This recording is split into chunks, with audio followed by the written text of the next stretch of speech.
धन्यवाद कार्यक्रम सञ्चालकज्यूलाई। यो 29औं आदिवासी दिवसका अवसरमा आयोजित यो भव्य समारोहका अध्यक्ष महोदय, माननीय मन्त्रीज्यू, संवैधानिक निकायका मान्य प्रमुख तथा पदाधिकारीज्यूहरू, सङ्घीय संसदका सबै मान्य सदस्यहरू, आदिवासी जनजाति सम्बद्ध सङ्घ संस्थाका प्रमुख तथा प्रतिनिधिहरू, सञ्चारकर्मी मित्रहरू, उपस्थित आदरणीय दिदीबहिनी दाजुभाइहरू, सबभन्दा पहिला त म 29औं विश्व आदिवासी दिवसको अवसरमा देशभित्र र देश बाहिर रहनुभएका सम्पूर्ण आदिवासी जनजाति समुदाय सहित नेपालीहरूमा हार्दिक शुभकामना व्यक्त गर्दछु। आजको दिनले सङ्घीय लोकतान्त्रिक गणतन्त्रको कार्यान्वयन र सुदृढीकरण एवं पहिचान र अधिकारको आन्दोलनमा निरन्तर सफलताका निम्ति उत्प्रेरणा पैदा गर्ने विश्वास पनि म व्यक्त गर्न चाहन्छु। विश्वभरि करोडौँ आदिवासीहरू रहेका छन्। नेपालमा पनि अत्यधिक ठुलो सङ्ख्या आदिवासी जनजातिहरूको रहेको छ। हालसम्म 60 आदिवासी जनजाति समुदायहरू सूचीकृत भएको र तिनीहरूको आफ्नो भाषा संस्कृति रहेको, ती सबै राज्य सत्ताको भाषा संस्कृति भन्दा केही फरक छन्। नेपालको ऐतिहासिक विकास क्रम, सभ्यताको विकास, श्रम, संस्कृति एवं समग्रमा राष्ट्र निर्माणमा आदिवासी जनजातिहरूको निर्णायक भूमिका रहँदै आएको छ र यो यथार्थलाई हामी सबैले सही ढङ्गले आत्मसात गर्न जरुरी छ। मैले नेपालमा गणतन्त्रको आन्दोलन, सङ्घीयताको आन्दोलन, समावेशी समानुपातिकताको आन्दोलन र समग्रतामा पहिचानको आन्दोलनको नेतृत्व गरेको एउटा प्रमुख व्यक्ति हुनुको नाताले म तपाईहरुसँगको सम्बन्धलाई, तपाईहरुको पहिचान र अधिकारको लडाईँलाई हमेशा साथ दिने एकैबद्धता व्यक्त गर्न चाहन्छु।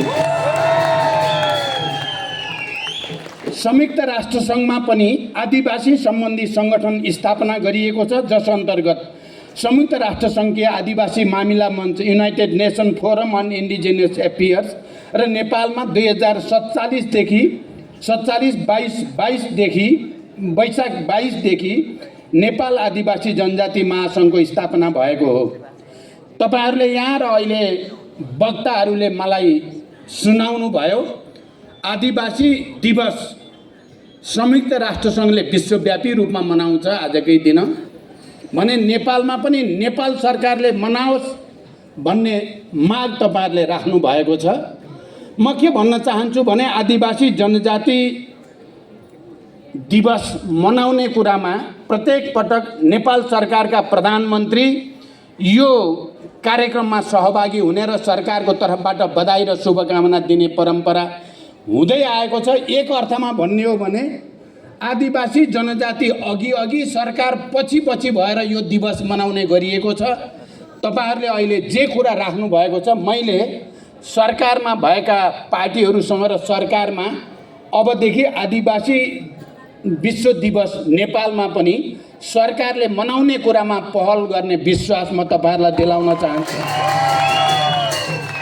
संयुक्त राष्ट्र सङ्घले सन् 1994 2004 लाई अन्तर्राष्ट्रिय आदिवासी दशक घोषणा गरेको र सन् 1994 को अगस्त 9 लाई विश्व आदिवासी दिवस मान्न थालेको र यो साल 29औं आदिवासी दिवस हो र तसर्थ यसको विगत, वर्तमान र भविष्य समेत उत्तिकै गौरवशाली र महत्त्वपूर्ण रहेको छ। विश्वभरिका सरकार, आदिवासी जनजाति सङ्घ संस्था र अध्येताहरूले आदिवासी जनजातिको हक, अधिकार संरक्षण र सम्वर्धनका लागि उनीहरूले भोग्दै आएका समस्या र चुनौतीको सामना गर्न सबै समुदायलाई सचेत गराउन यो दिवस मनाउने गरिएको छ। जनयुद्ध, ऐतिहासिक जनआन्दोलन लगायत सबै उत्पीडित जाति समुदायका विभिन्न आन्दोलनहरूको बलमा निर्मित नेपालको संविधानको प्रस्तावनामा नै नेपाल बहुजातीय, बहुभाषिक, बहुधार्मिक, बहुसांस्कृतिक तथा भौगोलिक विविधता युक्त विशेषतालाई आत्मसात गरी विविधता बीचको एकता, सामाजिक सांस्कृतिक एकबद्धता, सहिष्णुता र सद्भावलाई संरक्षण एवं प्रवर्धन गर्दै वर्गीय, जातीय, क्षेत्रीय, भाषिक, धार्मिक, लैङ्गिक विभेद र सबै प्रकारका जातीय छुवाछुतको अन्त्य गरी आर्थिक समानता, समृद्धि र सामाजिक न्याय सुनिश्चित गर्न समानुपातिक, समावेशी र सहभागितामूलक सिद्धान्तका आधारमा समतामूलक समाजको निर्माण गर्ने सङ्कल्प भएर मैले यो संविधानको भाषा मैले यहाँहरूको अगाडि फेरि एकचोटि पढाएर सुनाएँ। त्यो सङ्कल्प गरिएको छ।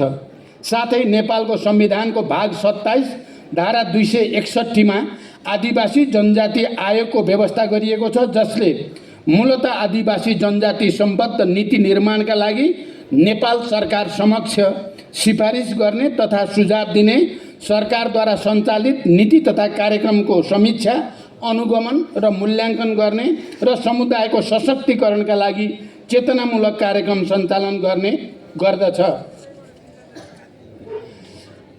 आदिवासी जनजाति महासङ्घले संस्कार, संस्कृति र भाषाको पहिचान, आदिवासी जनजातिको अधिकार संरक्षण र सम्वर्धनका लागि पहरेदारको भूमिका खेल्न र सरकारलाई सचेत गराउन एवं बहुआयामिक विकासको नीति, कानुन, कार्यक्रम र सशक्तिकरणको कार्यभार प्राप्त गरेको छ।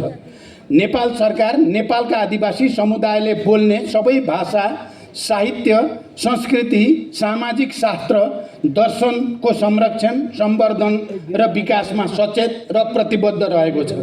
विश्वव्यापी रूपमा देखा परेको आर्थिक सङ्कटबाट हामी पनि प्रभावित छौँ। त्यसैले हाम्रो चाहना हुँदाहुँदै पनि सरकारका तर्फबाट पर्याप्त बजेटको व्यवस्था गर्न निकै कठिन भएको छ र पनि भाषा, साहित्य, संस्कृति, दर्शनको विकासमा नेपाल सरकारको तर्फबाट गर्न सक्ने अधिकतम सहयोग बजेटको व्यवस्था गर्ने प्रयास भएको छ। अहिले भर्खरै अध्यक्षज्यूले मलाई त्यहाँ बस्दै गर्दा भन्नुभएको छ, यही कार्यक्रमको निम्ति पनि अहिले विगतमा भन्दा अलिकति अगाडि बढेर सहयोग हुन पर्यो भन्नुभएको छ। म तपाईँहरूको अगाडि पहिलाको भन्दा बढी सहयोग गर्ने विश्वास पनि व्यक्त गर्न चाहन्छु। यसका साथै आजको सन्दर्भमा आदिवासी जनजाति समुदायको पहलमा कानुन बनाउने, स्रोत साधन एवं जनशक्ति आयोग शक्तिशाली बनाउने, संविधानले व्यवस्था गरेको आदिवासी जनजातिको अधिकारलाई कार्यान्वयन गर्दै लैजाने, स्वायत्त, संरक्षित र विशेष क्षेत्रलाई कानुन बनाएर लागू गराउने, सङ्घीयताको दृढ कार्यान्वयनका साथै थप अधिकारका निम्ति प्रयत्नशील रहने कार्यभार पनि हाम्रो अगाडि रहेको छ। हामी सबैको सामूहिक प्रयास र सङ्घर्षले उल्लेखित कार्यभार पुरा गर्न महत्त्वपूर्ण योगदान गर्नेछन् भन्ने पनि मेरो गहिरो विश्वास छ।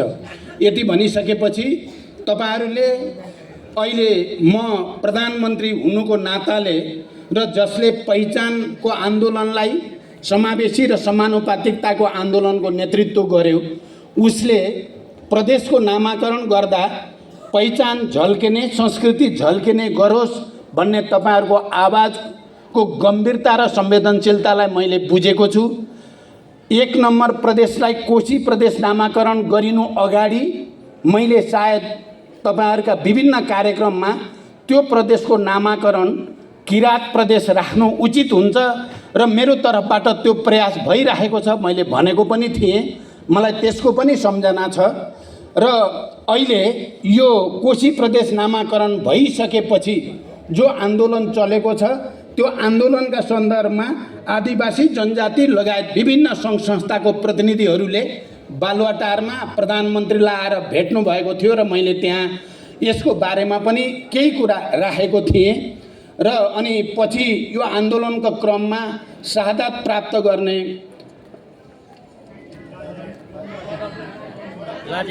लाजिहाङलाई शहीद घोषणा गराउनेमा पनि मैले क्याबिनेटबाट निर्णय गरेको र क्षतिपूर्तिको निर्णय पनि मैले त्यत्तिकै गरेको होइन, किनकि मैले पहिचान र अधिकारको आन्दोलनको नेता हुनुको नाताले मैले आदिवासी जनजातिको पक्षमा निर्णय गर्नुपर्छ भन्ने दायित्व मलाई अवगत छ र म निरन्तर तपाईहरूको साथमा रहनेछु।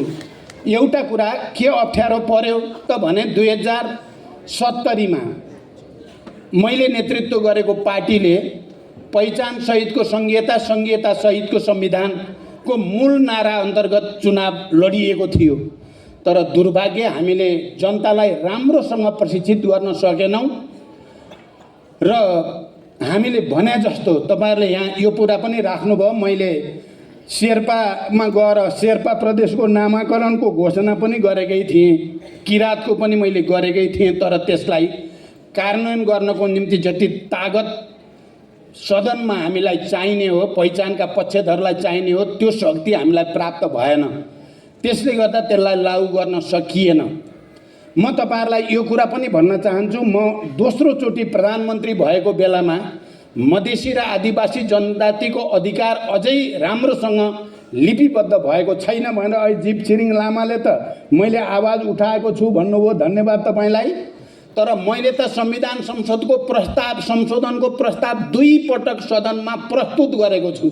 यो कुरालाई ध्यान दिन जरुरी छ। त्यो म नै त्यस्तो प्रधानमन्त्री हो जसले मधेसी र आदिवासीको अधिकार अझै स्पष्ट हुनुपर्छ, पहिचानको अधिकार जति हुनुपर्ने त्यति भएन भनेर 2 पटक संशोधन प्रस्ताव दर्ता भएको छ वैधानिक ढङ्गले। तर त्यति बेलाको ठुलो पार्टीको विरोधको कारणले त्यो पारित हुन सकेन। यो कुरा पनि म यहाँ राख्न चाहन्छु। त्यसकारण अहिले पनि तपाईहरुको जो चिन्ता छ, चासो छ पहिचानको होस् भन्नेमा, सिद्धान्त त हामी सबै सँगै छौं र यो छलफल चलि पनि राखेको छ। यो आन्दोलनसँग वार्ता संवाद गरेर कहीँ न कहीँ रचनात्मक ढङ्गले एउटा निकास निकाल्नुपर्छ भन्नेतिर सरकारको प्रयास जारी रहेको कुरा पनि म तपाईहरुलाई यहाँ जानकारी गराउन चाहन्छु। अब यही प्रयासबाट तपाईहरुले भने जस्तो गरी पहिचान आउने भयो त सो मच द बेटर, त्यो त धेरै राम्रो भयो। मेरो प्रयास त्यतैपट्टि हुनेछ। भएन भने अहिले शेर्पाजीले भने जस्तै 84 मा पहिचानका पक्षधरलाई टन्नै तपाईहरुले मत हालिदिनु भयो भने सदनैबाट त्यही पारित हुन्छ। यो कुरा पनि म तपाईहरुलाई भन्न चाहन्छु। मलाई विश्वास छ अहिलेको घटनाक्रमले एउटा नयाँ चेतना हामी सबैमा पैदा भएको छ, एउटा नयाँ चेतना पैदा भएको छ र त्यो चेतनाको बलमा हामीले पहिचान सहितका प्रदेशहरूको नामाकरण गर्न सकिनेछ। त्यसको निम्ति पनि गम्भीर रूपले विचार गर्न म तपाईहरुसँग अपील गर्न चाहन्छु। र साथसाथै अहिले भर्खरै भगवती पाण्डेको अभिव्यक्तिको बारेमा जुन संवेदनशीलता पैदा भएको छ, सरकार त्यसमा गम्भीर छ।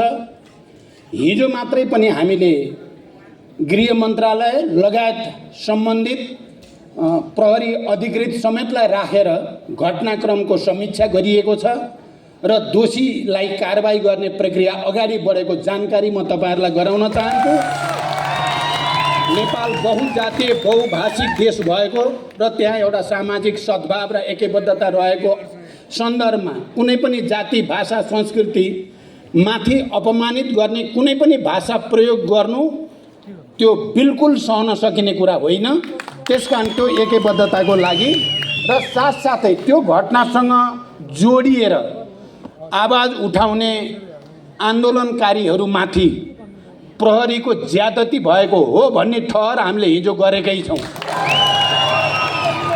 र महिलाहरूलाई जुन किसिमले यातना दिएको छ कोठाभित्र लगेर, त्यसको निम्ति दोषीमाथि कारबाही गर्ने प्रक्रिया पनि अगाडि बढिसकेको जानकारी पनि गराउन चाहन्छु।